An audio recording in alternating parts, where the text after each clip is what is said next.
Well, blaming the Russians is not a uniquely American phenomenon. Brexit is now being pinned on Russian interference. Here is the Member of Parliament from the Labour Party, Ben Bradshaw, the leading campaigner for Britain's Remain group, explaining his views. Watch. When will we realise that Russia's strategy is to weaken and divide the free world, and that driving the biggest refugee flows into Europe since World War II is a deliberate part of that plan? And when will we admit that what Putin can't achieve militarily, he is already achieving using cyber and propaganda warfare? I don't think we have even begun to wake up to what Russia is doing when it comes to cyber warfare. Not only their interference, now proven in the American presidential campaign, probably in our own referendum last year. We don't have the evidence for that yet, but I think it's highly probable.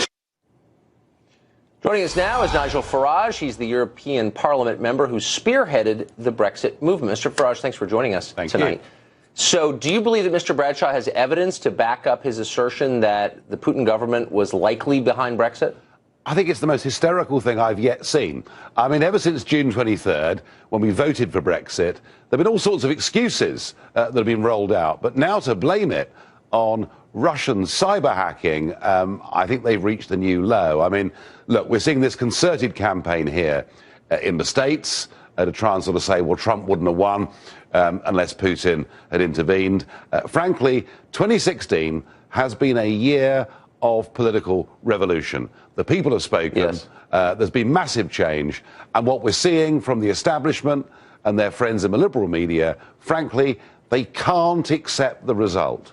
They're doing everything they can to try to overturn it. Well, do you know what? It isn't going to happen.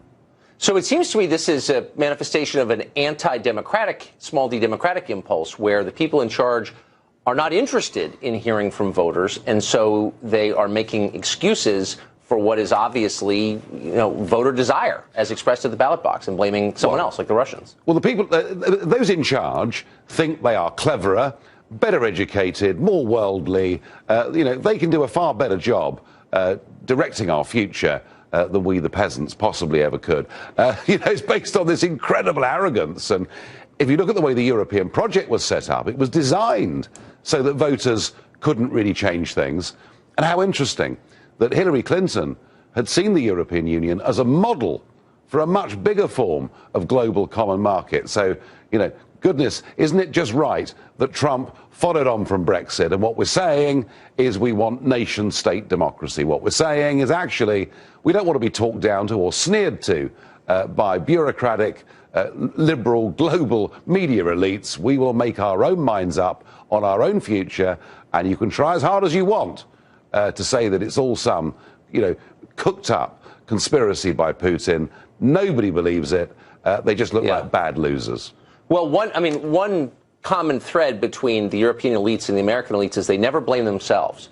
So you saw in Mr. Bradshaw's comments, he's blaming the Putin government for the massive refugee flows into Europe. My understanding was that Angela Merkel of Germany kind of opened the door, and that's the key fact. No, she did. In fact, what Chancellor Merkel said in July 15 was, as many people as come, we can cope with them. And of course, what it meant is that 80% of people who came would never have qualified for refugee status under any formula. They were mostly young males in their late 20s, using this opportunity to come from all over the world. And what we know is not a single one of them had been vetted in any way to see whether they were linked to ISIS or not. So literally what Merkel did was to import terrorism into the European continent. So it's a total disaster that will transform Europe forever, and the elites in Europe are blaming not themselves but Russia. Not surprising. So what's the next stage of this? So in the U.S. and in Europe, the people in charge have been repudiated but refused to learn a lesson from it. What happens next? Well, I have a big warning here, because I was in the European Parliament yesterday morning in Strasbourg debating with Mr. Juncker, who is the president of the European Commission, the most powerful bureaucrat in the whole of Europe. And he now wants to push full on for a European army, a militarized European Union, one that effectively wants to get rid of NATO, using the excuse that Trump has been elected. We must now do this on our own.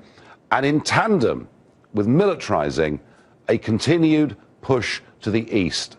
And by that, what was said yesterday morning is visa-free travel should come in quickly for the Ukraine and Georgia. The association agreement with the Ukraine, which means it's effectively step one of the Ukraine becoming members of this political union, that's the push ahead too. And I really worry. I worry that we're going to see a European Union, wounded animal though it is, dying though it is, but before we get to that point, it's going to provoke some kind of conflict with Putin. And I would say to that British MP who was looking to blame all of our woes on Putin, whether you like Putin, whether you choose to live in Russia or not, why on earth would you provoke Russia? Why on earth would you push a stick into that Russian bear? Because if you do, they're going to respond.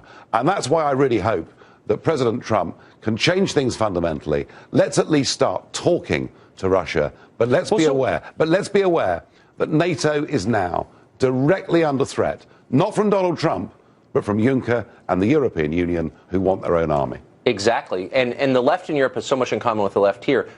They do want conflict with Russia. That's obvious. It's becoming clear in the United States. Why is that? What's the impulse behind that? What about Russia enrages them in a way that, say, North Korea and Iran do not? Well, they have to have an enemy, don't they? And what Putin represents, of course, for all his faults, but he represents a strong leader who believes in his own nation. They call it nationalism, nationism. They talk about these things in pejorative terms. Of course, Putin doesn't like the European project, because the European project wants to make Ukraine, his next-door neighbour, a member of an alternative political and military alliance. Come on, you can't blame him for that. But no, I think all through history, you see that empires that are built, that are struggling, that are failing, they have to have an enemy. They have to have a hate figure, and it's Putin. And it can lead to very reckless and destructive behavior, unfortunately. I think that's right. And I think that unless we stop this European army, we could be headed for very real trouble. Well, their first project would be to put down rebellions like Brexit, I'm afraid. Well, thanks for joining. Well, they can try. They can try, but they won't do it, I promise you. Well, God bless. Thanks a lot.